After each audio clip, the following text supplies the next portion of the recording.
Baye column by P.E. Rowe. Centenary testimony of Mila Ward Harkes. Friendship column 186 NCE 2323 AD. We'd always known there was something different about my brother Cody, but it wasn't until the day after my 12th birthday that I fully understood just how very different he was. He was in the throes of his cultural project, for which no one was the least surprised he selected the topic of daredevils to study. Cody himself, when he was only 12, once climbed the trellis above the Guyte Park beer garden, and he'd stepped along the top of it, taking care not to trip along the vines of hops growing there. None of us kids knew what those plants were as we were playing out on the green and looked up to see Cody stepping over the grown-ups, as our sister Alma might on the balance beam during a gymnastics meet. No flips, no pirouettes, no form to speak of. Cody just walked for the sake of walking, where no one else would think to venture, causing a ruckus as the adults tried to shout him down before he fell onto their tables, spoiling a quiet afternoon. He didn't fall, though. It was always in him back then, and the day after my 12th birthday, as I said before. He was 17 that time, and the call came to my mother, who was with us at home, overseeing our lessons.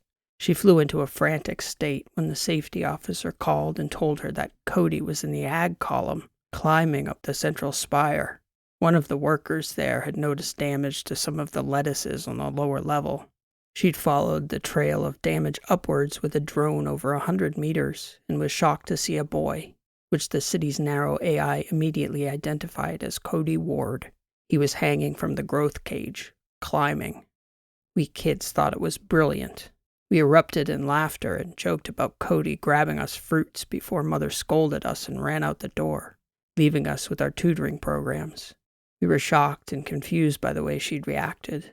None of us perceived that there could be any danger at all. While the others were debating, I ran out our flat and headed for the ag column myself, and the rest of the younger children followed, even down to Zoe, who was only 4 at the time. We came streaming into the column's public access, one by one, each of us looking up into the greenery, which seemingly extended upward infinitely, unto that strange optical point where all the walls and cylinders seemed to merge into a single green spot, beyond which nothing was discernible. The great cavern of greenery. At first, I couldn't see anyone there. There was no one out front. It seemed as though nothing out of the ordinary was happening at all. Then I heard voices in the distance, emanating from the far side of the central pillar, and up above I could hear the whisper of the ag drones floating up and down. I immediately began to scan the walls, the cylinders, and the spires for Cody. In my mind, a child's mind, I couldn't imagine that a person could climb any higher than the height of the climbing wall in the gymnasium complex in the Alagoas column, where Cody was a fixture, of course, being among the best competitive climbers in all the columns. Even that height was impossibly high for me to imagine climbing, 50 meters up the competition routes. I scanned downward from about that level to locate Cody on the various walls and cylinders of the ag column, walking toward the voices, my younger siblings in tow. We still thought it was some sort of fun stunt, an exhibition of the sort Cody would pull off to get everyone's attention. As I approached the group of adults at the center of the column, I saw my mother, 2 of my older brothers, Liam and Foster, Mandy, my oldest sister, the boss, and all the staff of the lower section of the ag column. Mom took one look at me, her eyes flushed with tears. She instantaneously shifted moods, from some emotion I'd never seen before to an all-too-familiar parental indignation. "Mila Iris Ward," she said in that unmistakable tone. "Just what the hell do you think you're doing coming down here?" And she looked over my shoulders to see the rest of the clan arriving fast on my heels. Mom just looked at Mandy and shouted in a tone I'd never heard from her before, "Get them out of here, now!" As Mandy approached me, I took note of one of the workers, his neck fixed almost straight up in the air, tracking something high up along the central spire. Whatever he was following with his eyes seemed hundreds of meters above the deck where we stood. There was the most insignificant speck moving slowly amongst the greenery so high above. Mandy attempted to take me by the hand, and I pulled against her, sensing that something was terribly wrong. "No," I shouted at her. "Mandy, no." Mandy was 22, and this time there was no playing, no negotiating.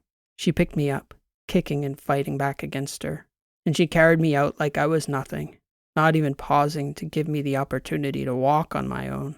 Behind her, I could see Foster and Liam ushering the rest of our siblings out behind us, and in the background, I could hear Mom crying into one of the ag workers' tablets. "Your sisters are down here, Cody. What if they saw you fall?" It wasn't until that moment that it hit me. That impossibly tiny speck on that wall, hundreds of meters up in the growth field, was Cody, my brother, Cody Ward, and he was still climbing. Not much was said within our family about Cody Ward's ag stunt as the climb became known throughout the columns. Jory Daly, the superintendent of the ag column, was the one who got credit for talking him down. She convinced Cody over the drone's comm channel that the mid-bottom tiers, where the frames were sized for stone fruits, were far too fragile to support the weight of a fully grown person. Only the spider bots went up there to seed and to harvest.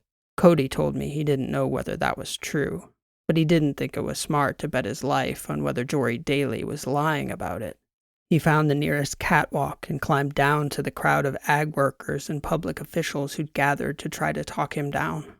Mom slapped him, apparently. None of us younger kids were there to see it. We just heard whispers. The incident changed the trajectory of his life, or at least it seemed like it did. It might have been that it was always his trajectory, and no one had noticed until he attempted to scale the ag column. But Cody seemed different after that. More secret rebel than simple mischief maker. He resented the scrutiny that one act of defiance had brought down upon him. He'd finished his basics early and had established his record as an excellent student. He'd never been in trouble before. He'd had his heart set on an engineering track in the foundry column. Cody didn't love academics, but insofar as he tolerated coursework, he saw it as a means to an apprenticeship in robotics. He and his girlfriend Abby Plain took third prize colony-wide in the pre-collegiate bird build. Theirs was a thrush, a remarkably lifelike and agile flyer. Because of that one lapse in judgment, though, that entire pathway was placed on hold, as was the independent housing track that had already been approved by the Alagoas Columns Board. Everyone felt that Cody needed more supervision. My brothers and sisters all kept their distance, which was, I suppose, what drew me closer to him. He sulked a lot when I went to his room to sit with him. What did it feel like? I asked him one night, not even specifying what I was asking. He met eyes with me and smiled. He knew exactly what I was talking about. Weren't you scared all the way up there? Not scared, Jitterbug, he said. It's just a feeling. My mind has never been so quiet. It's like a different way of being. It's hard to explain. I could still hear, but everything went silent. He told me to keep it between us, and then he gave me a folder filled with some of the VR files he'd used to research his culture project. They were all different types of films on daredevils of all kinds from Earth. Pilots, race car drivers, extreme skiers, a peculiar set of skydivers who wore special flight suits. The most intriguing figure of all these remarkable people, whose lives were lived on the knife edge between death and perfection, was Alex Honnold, for both me and Cody. He'd found in that archive an old 2D documentary that had been upscaled to VR ages ago, probably on Earth. It captured the day when this young man scaled the face of a mountain called El Capitan in America with no safety measures. He climbed for hours at the peril of death from the smallest slip, surmounting the entirety of the rock face in just under 4 hours. As I watched his story, I wasn't sure what was more unbelievable, the utterly breathtaking scale of the mountains of Earth, or the impossibly courageous attempt to scale a 1,000-meter rock face without so much as a rope for support. After watching this strange and miraculous drama unfold, even at barely 12 years old, I could see what Cody couldn't then. That young man wasn't just fearless. He was meticulous in his preparation, and well-studied. I knew this because I had a friend at the time who was an obsessive figure skater. Alex was like Prescia McKenna, who at any spare moment, at any place, at any time, would strike a pose, walking through her routine, mouthing her movements, Inner edge, outer edge, jump, land, toe, toe, heel. And I saw the same in that young man, who knew every place on that 1,000 meters of rock he needed to set his fingers and feet. Cody was just 17. He didn't know anything. "They're not mad at you for doing it, Cody," I told him. "They're mad because you didn't know what you were doing." He got upset at the accusation. "I've only been climbing all my life, Mila. All my life. The fruit racks are 1,000 times easier than the climbing wall. Everything's a ladder in there." "But you didn't know about the weight of it, whether it could hold you, did you?" "How do you know about any of that?" "I overheard Mandy and Foster talking about it with Dad. You didn't know, did you?" He didn't answer. "That's why they're so upset, Cody. Alex never would have done that. He never would have started without knowing everything. Every step, every move." "Are you mad at me, Jitterbug?" he asked. "Only for not telling me first, I guess." "I think she was lying about the fruit racks, Jory Daly. I got my hands on the bottom of them. They felt solid enough. I think they lied to get me to come down." He sulked about it for months.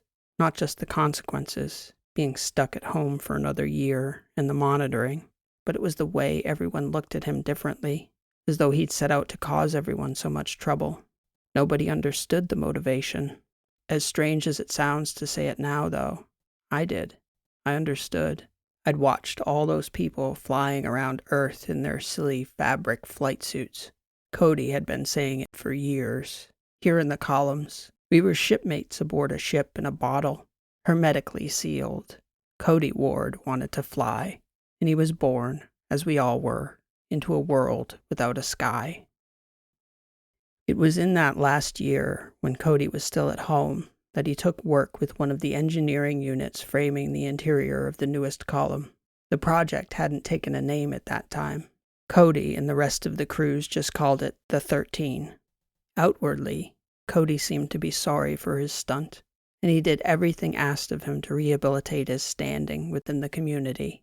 When people were watching, he didn't so much as look up at the superstructure of the columns. He met people with eyes fixed on the level. Privately, though, I knew he was still contemplating, waiting, figuring out when it would be safe for him to start plotting his next climb. The safety measures for the framing units were quite strict. There wasn't even an open staircase in the new column as it was going up, and exposure was limited to senior workers. Cody's climbing background meant he was accustomed to fall gear, but it wouldn't be years before the engineering team even gave him a chance to qualify. He took me down to the site one weekend when everything was shut down. I'd seen pictures of the early columns as they were being constructed, but it was a different sight to see with my own eyes. The first thing I noticed was how open things seemed. Certainly there were open spaces in the parks and amphitheaters and recreation settings on each of the completed columns, especially the ag column and the arbor column. But when we got to the top of the superstructure where the new girders were going up, which was about 200 meters up from the base level at the time, you could look up into the most tremendous cavern you could ever imagine.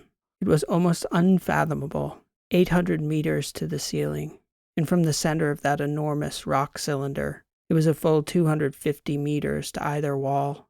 I hadn't started running competitively at that point, but I could see the scale in the empty column, even more so than in the athletics level in the Alagoas column, where the track merely circled the football pitch.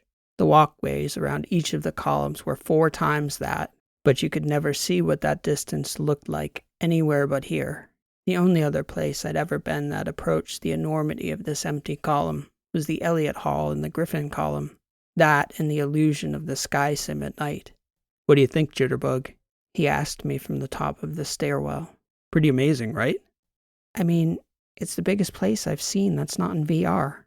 "That's our column too, I guess. Or it was like this about 60 years ago." I was struck by the yellows and oranges in the rock. Very few of us who weren't engineers ever really saw the walls outside the framework of the columns.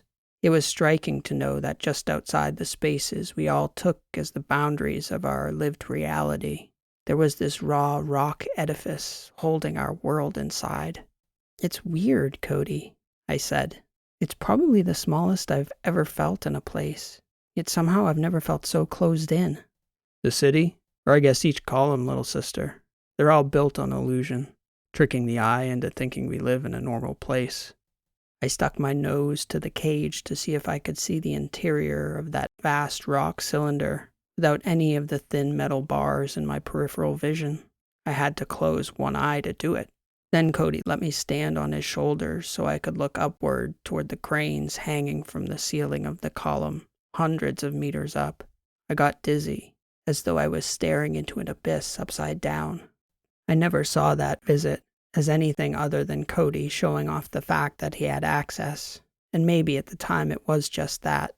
I hadn't climbed so many stairs in my life, though, and I remembered that peek behind our society's curtains the following year when I first walked the triangle. The triangle foot race, such as it was for me at 14, ran down the tube lines between Griffin, Avery's, and the Ag column, a 30-kilometer course at daybreak on the third morning of Carnival, the only time all year when the trams didn't run. For me, it was another look at the facade. The tubes, of course, seemed so much longer than I'd ever imagined, because my only perspective before then was from inside the tram, zipping past at speed. The wall paintings, which always seemed so perfect and dynamic, animated artwork acting out the shared history of our people, of past histories on Earth, of the voyage of our founders. These murals were part of my everyday life. On foot, though, there was no way I could ever run fast enough to even see a shape, a fragment, a figment of all those dynamic stories and images and colors that I knew by heart. Here, they were just long blotches of color that extended onward, like I was on the inside of a tremendous striped worm that couldn't make up its mind about what color it wanted to be. As I walked and periodically jogged, I played at trying to figure out which colored stripes were which part of which story or picture. I never took another tram ride again without imagining both perspectives as we sped past in our clear compartment. After that, I was in awe of the winners of that race, not just in the adult category, where the winner that year set a record, finishing in just over an hour and a half, but in the juniors division as well, where one of the older boys from Bimini column broke the 2-hour mark. That first race for me was a half-day affair, a social engagement with friends. None of my friends, though, ever wanted to run the tunnels again. I couldn't wait to get back in there. But next time, I was going to go fast. I had visions of blurring those lines on the wall back into shapes and images. I wanted to set records, to scratch my name onto the wall at the entrance to the Griffin Tunnel with the other winners. I don't remember seeing Cody that day, but I must have. I'm certain we didn't discuss it then, though, because I remember his surprise several months later when I told him how obsessed I had become with running. I think that was after my first podium at a grade-level track meet. I have a vague recollection of him being encouraging. I was seeing less and less of him that year because he had moved out on his own by then, and I was engrossed in my basics courses, athletics, and activities. He offered to train with me in the mornings, which at first I was reluctant to do. "I get up early," Cody told me, "long before the rest of the city gets up." He was restless. His alarm went off at 4, I remember him telling me. He would get in a run at the 13, circling the open walkway at base level, and then up the stairs. Cody had to finish his run long before any of the workers showed up to get the site operational again for the day. Then he went to the climbing wall. After that, he went to work. Cody's program sounded insane to me then. As my first fall semester of basics continued and I got more serious about running, all the lines on my coaching app suggested more training, and getting up early was the easiest way to fit it into my schedule. I still remember our first day, my hands on my knees, gasping for air after half a lap, while Cody pushed by me effortlessly 2 more times. Then he went charging up the stairs like an animal, completing 3 repetitions as I circled around the skeletal girders of the outer framing. We were just kids then. I think he was 19 or maybe barely 20. Yet here we were, starting every weekday training. For him it was for climbing meets. For me it was the triangle. I was determined to win the girls' juniors before I graduated. By the end of that first year training with Cody, I'd begun my serious development as a runner. I graduated from merely finishing all 3 laps as an accomplishment to running all 3 laps on a program of some sort. Interval training, timed distance, form work, all through the coaching program that took movement analysis, data analysis, rated me, and prescribed my next workout.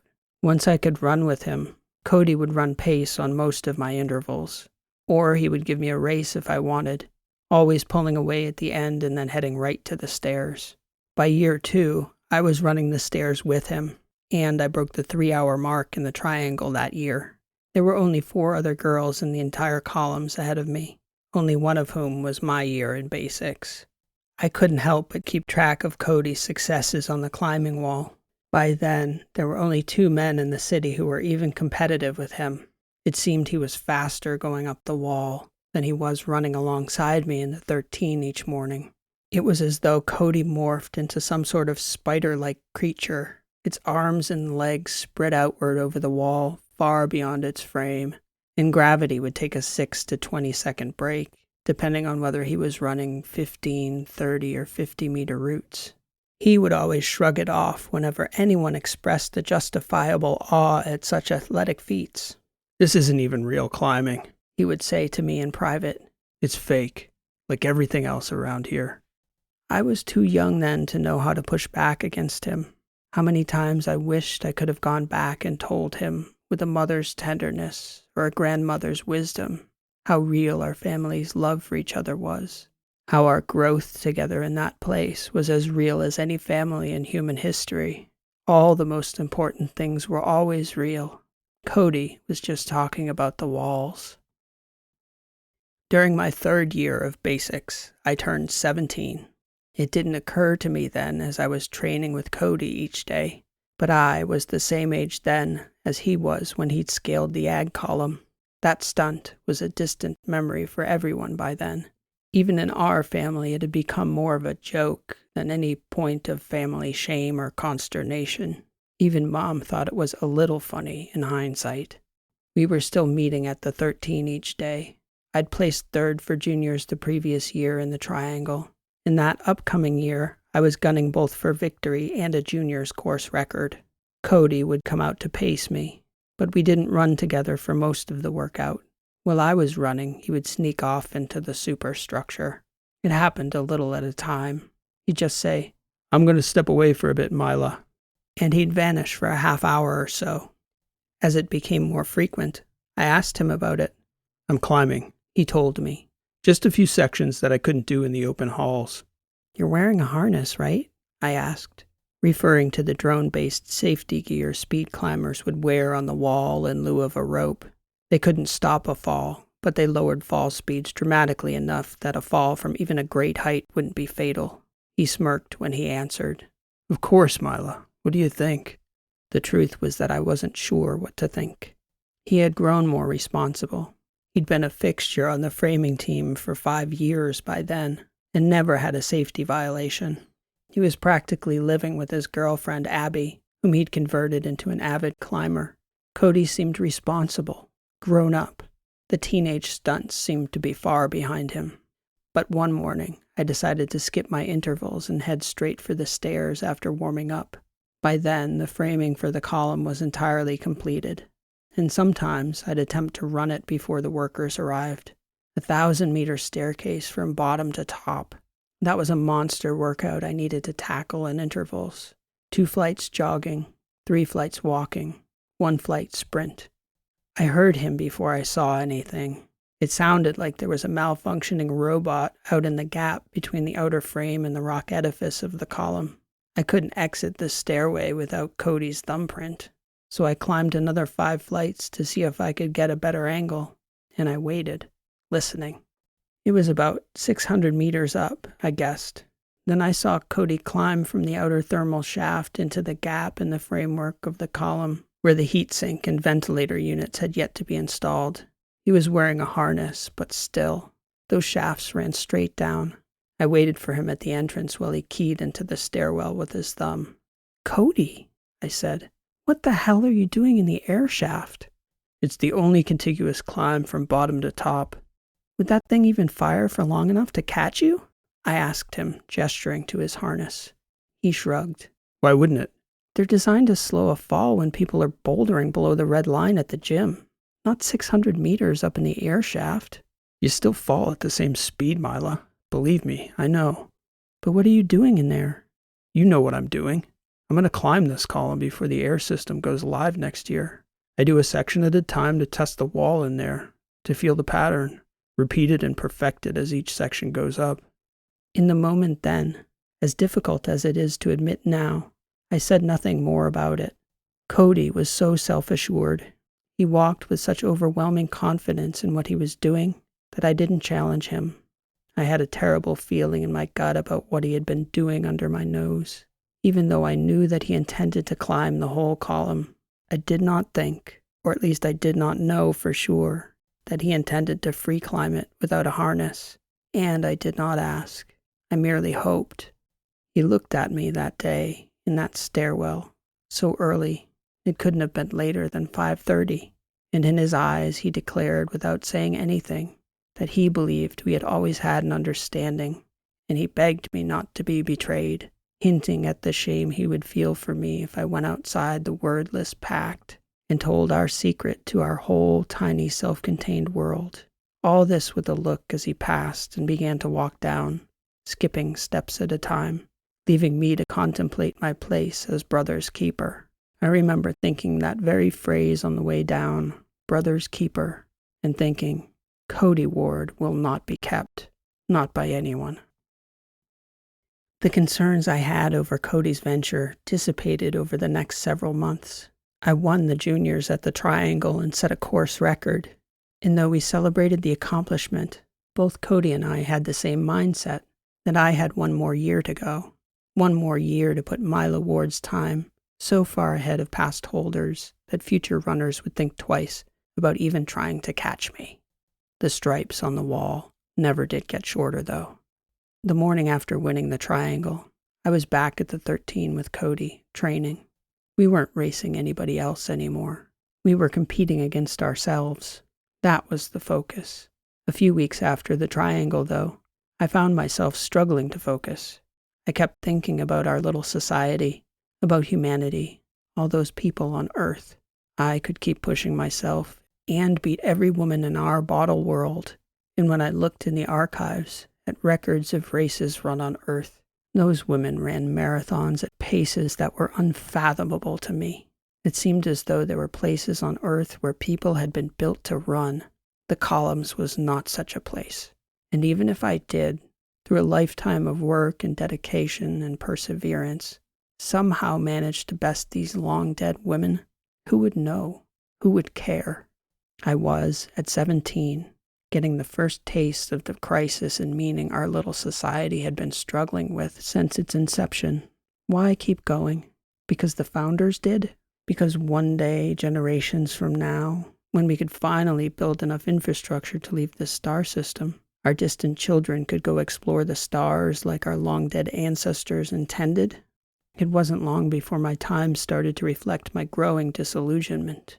I was beginning to realize for the first time in an adult way that we were truly stuck, prisoners of the columns more than free actors. I couldn't think about anything else as I ran, where before, my singular focus was the running, my time, my form, my tactics, every drill, every interval, every rep.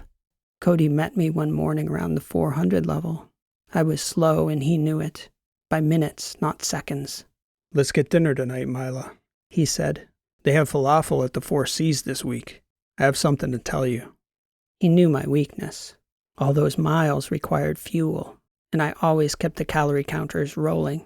Apart from the endorphins of a good run, a good meal was my other true pleasure. My tutors noticed my focus dipping considerably over those weeks after the Triangle. You couldn't really hide anything. They mapped eye speed, distraction quotient, and motivation in aggregate. It was only a matter of time before I got a referral, and avoiding one was frankly my only motivation to progress in my academic lessons. That afternoon, I was working in the Pace Lounge in the outer causeway of the Arbor Column. The Japanese cherries were in full blossom. I told my numbers tutor I was tired and wasn't feeling well. It squawked back immediately. It is not uncommon, Mila, after a person has achieved a major goal, to have a crisis of purpose. Would you like me to schedule a meeting with a counselor? No, I said. I'm fine. I can manage. It is also known that people can work through these issues in time. Perhaps that is what you need. Space, too, I told it.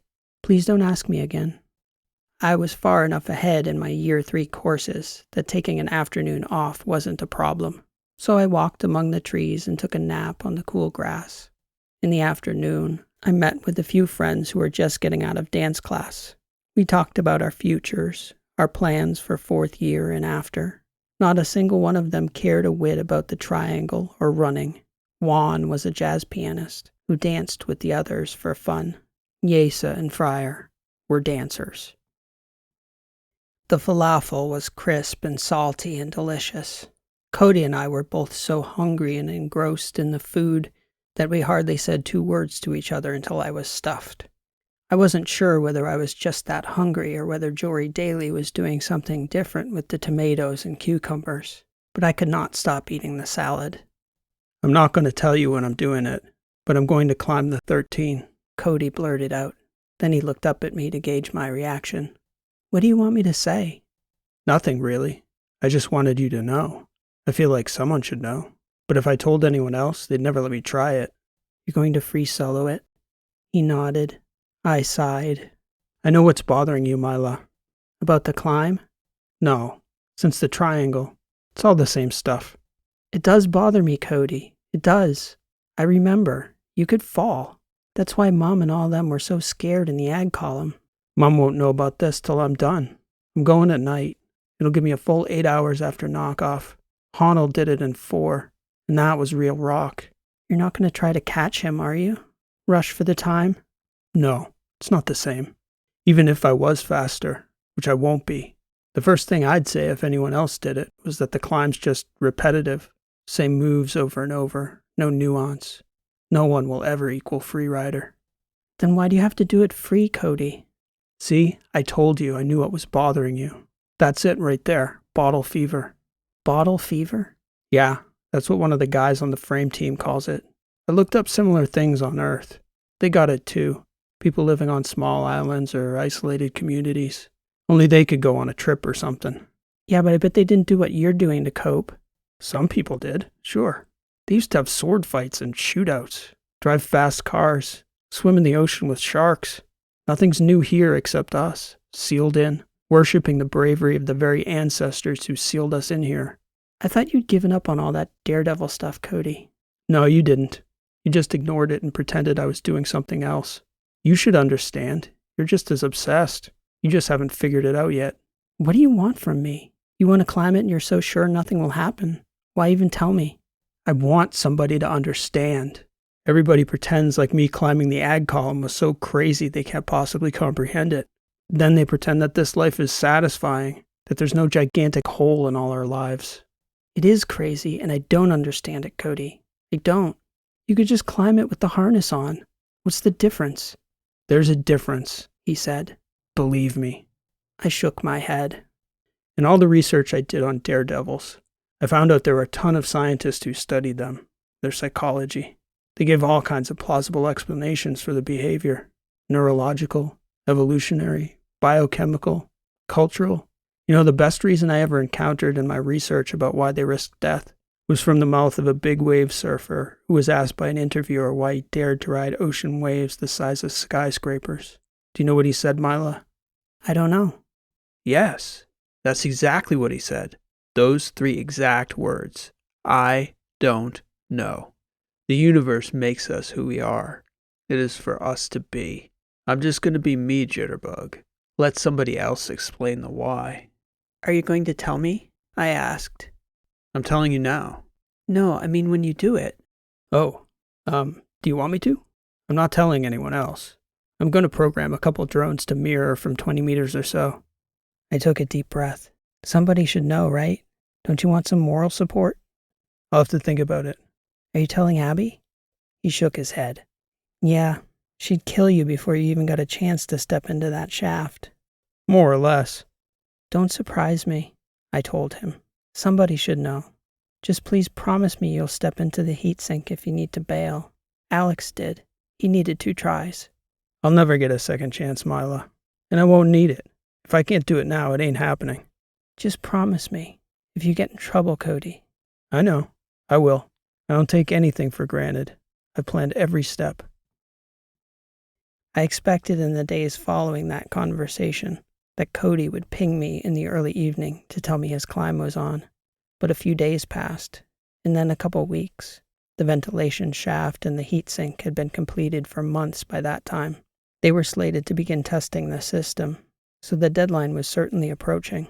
Once they turned the power on to the lower levels, that was it. The temperature in all 6 of the shafts would never get low enough to permit a climb. He'd have no chance of gripping the wall, dripping sweat like a distance runner. We still trained each morning, but we didn't talk about the climb again till the morning of. Cody met me at the lobby level to thumb me into the 13 column. He smiled at me and said quietly, 22:30. Come alone."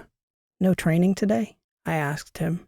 I guess my way of confirming the obvious without speaking it directly. "Resting up. Have a good run, Mila." "Okay," I said. I ran that morning with a certain vigor, perhaps my way of setting aside obvious fears. I did 2 laps of intervals and went right for the stairs.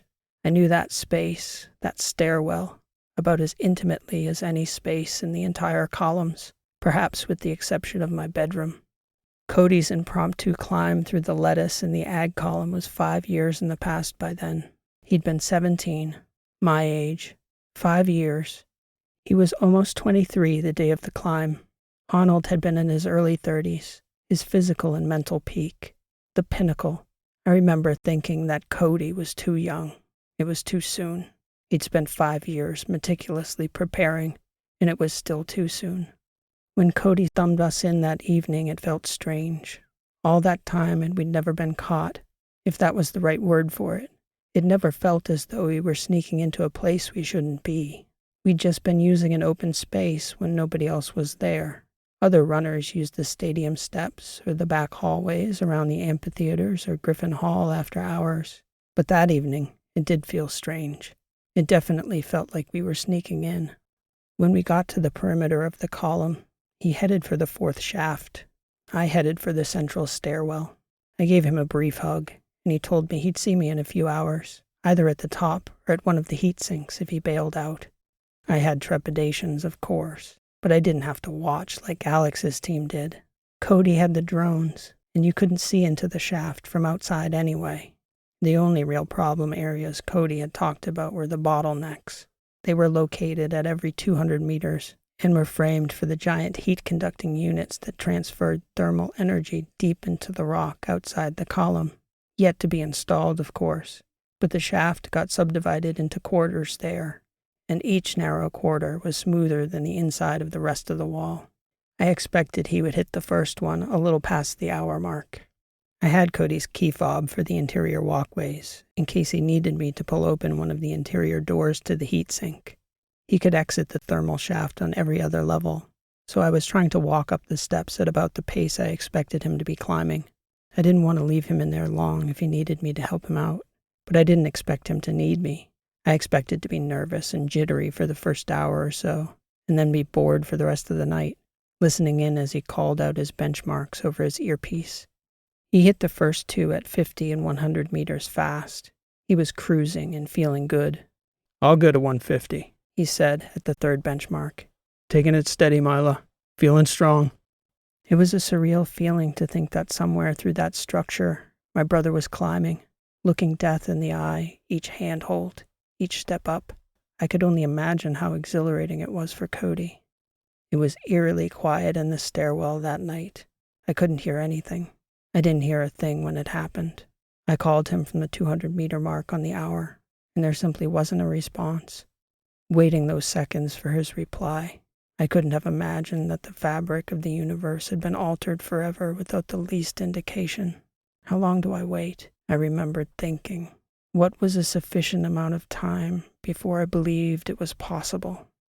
I still don't know how long I was up there before I began sprinting down, calling out every several flights.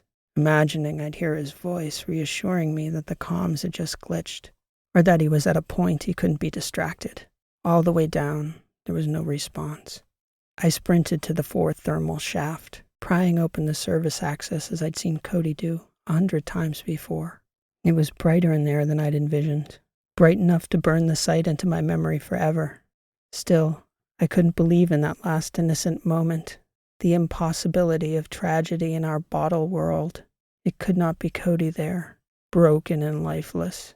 My heart was racing, but my emotions hadn't caught up.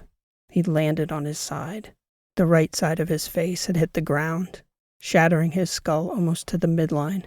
I knelt and touched his shoulder, and still I didn't believe. "Cody," I said, gently shaking his upper shoulder. His left eye was open, the white of it flushed with blood, but I remember thinking that his iris, the light gray, the black of his pupil, and the clear shining orb of his cornea were a perfect glass marble, sublimely beautiful. "Cody," I said again, shaking him. That was when the truth hit. I had never experienced a moment like that, when so much changed irrevocably in an instant. I didn't know what to do. I called my oldest sister Mandy and told her to get Foster and Liam so they could help me carry Cody home. They didn't understand why I was telling them he was dead. I don't remember the words. I remember being torn about leaving him when they got to the door at the base of the 13. I had this image in my mind of Foster and Liam picking him up in a blanket and carrying his body home. For a while I was confused about it, but I never did leave Cody's side to open the door for the safety personnel who arrived. Afterward, for the longest time, I remembered seeing Mandy and Foster in the thermal shaft with Cody's body that night, but it had never happened. That false memory. They never came inside. The pain I carried I could never have imagined. Cody's loss was impossible to bear. He was my closest friend. He was the only one who'd have stood by me then, who'd have cared nothing for the things people said about me. Before the fall, my worst fears couldn't have touched the pain of losing Cody. And my imagination had only gone that far. I never imagined they'd blame me for it, and I'd never have guessed what would have come flooding out of me in return. Contempt. I was in far too much pain for public scorn to even register. And then, my own family, my mother, my father, my brothers and sisters. It seemed that no amount of contrition was enough to soften their resentment of me. It grew so uncomfortable. I could not wait for housing to come through. And I felt in those moments that none of my siblings or former friends would take me in. I slept for 3 weeks in a quiet and conspicuous corner of Pallady Park in Friendship Column, where I knew none of the faces, though surely they all knew me. And still, every day I ran. There'd been no serious crime in the columns in generations. There was talk of a trial, though it was debatable what charges could be brought. I wondered exactly what punishment they could levy against me that would be worse than being imprisoned inexorably for the rest of my life in a society that regarded me as they all did then. I ran harder and harder. I knew that Cody, as angry as I was with him then, he'd have had no tolerance for me quitting on his account. And as I ran, I thought about this life. In some ways, our existence in this place was no different from any person's on Earth in the days before technology, before science, born into a chain of humanity, fixed in a link that captured them in place, hardly significant to the whole, with no movement, no understanding of the stars, much less their place in them. Here we were, far out in the stars, with an understanding of our place, but no possibility of changing it, no enemies, no predators, no risk of famine, exposure, or natural disasters. I wondered sometimes, imagining I was speaking with Cody as I ran, whether we could truly be people if we never felt the wind or the rain, never heard thunder or the sound of birds, real birds singing in the trees. At speed when I sprinted, I could feel a breeze the still air made, even hear the sound of the air rushing past my ears. Children would run through the grass in the park sometimes when it was being watered, laughing while pretending it was rain. And the birds we made, almost all were engineered to sing. Those experiences, though, were never genuine enough to delude us into thinking our life was comparable. Was it any wonder that a boy like Cody stumbled upon the art of manufacturing danger? I was angry at life for nearly 5 years. I did not go home again for at least that long. I was mad at them for blaming me, and they were all appalled that I hadn't apologized to their satisfaction, even though nothing I said or did could ever make it right again. None of them took a breath from their anger for long enough to realize that my heart had broken.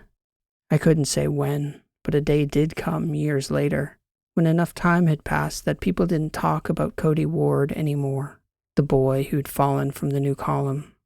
That new space opened around then, the residences, the recreational areas, the dining outlets.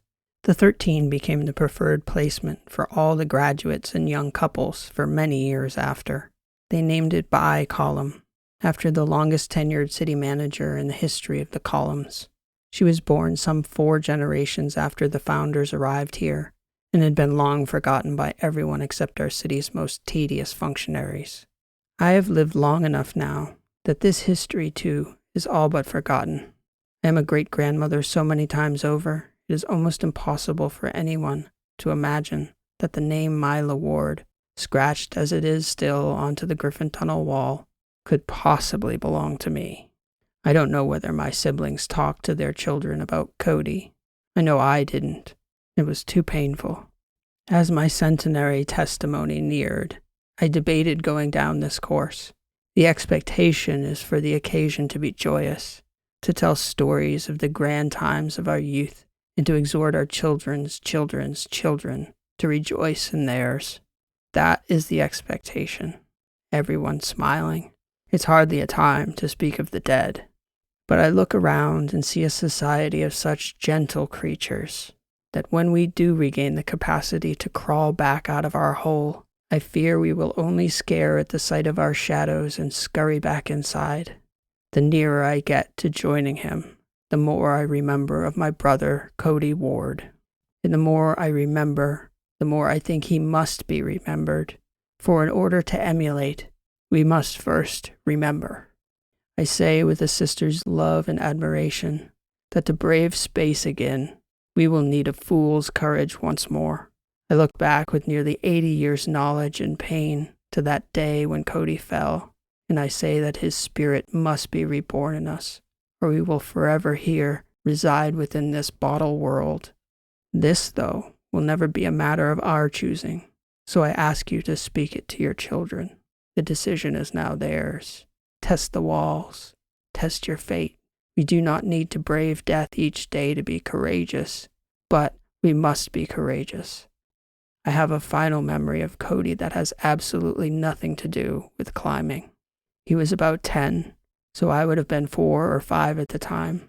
We were lying on our backs, out on the field under the sky sim, looking at the clouds, and he was trying to make me understand that it wasn't the real sky. I remember asking him, "How do you know it's not the real sky? And what is the real sky if it's not that?" "It just looks like it, Bug. If it was the real sky, all the rooms in the world would fit under it." "That isn't possible, Cody." "Yeah, but all the columns are in a rock, and there's a sky over that rock too, up on the surface. How could a sky go over everything? The same way the stars go on forever. It just does." "I don't believe it," I told him. "You will someday, Bug," he said. "It looks so real." "There's also a place, Mom says, somewhere up there where the stars meet the sky." "I don't think so," I told him at that point, just to annoy him. He stopped talking and lay there with me on the grass, looking up at the clouds as I tried to picture an edge to the universe where the sky touched the stars. That's how I choose to remember my brother Cody now. If he is anywhere waiting for me, that's where I want him to be. By Column. This has been an original story written and read by P.E. Rowe. Thank you for listening. For the sci-fi writers out there, I've started a series of fiction craft talks to run alongside this series called Rowe Writes, based on my previous lecture series, The Mechanics of Fiction Writing, which focuses on honing the art of fiction writing using all the best information from the fields of narratology, cognitive science, linguistics, as well as traditions and craft. If you're interested, that channel is linked here, and the first episode is already out, based on my story, The First Man. So for the writers out there, I hope to see you there soon. That and more exciting things will be happening on this channel every Thursday morning, throughout the week on Twitter, and always on my website, rowlit.com. Thank you so much for listening. This has been P.E. Rowe, and I hope to see you next time.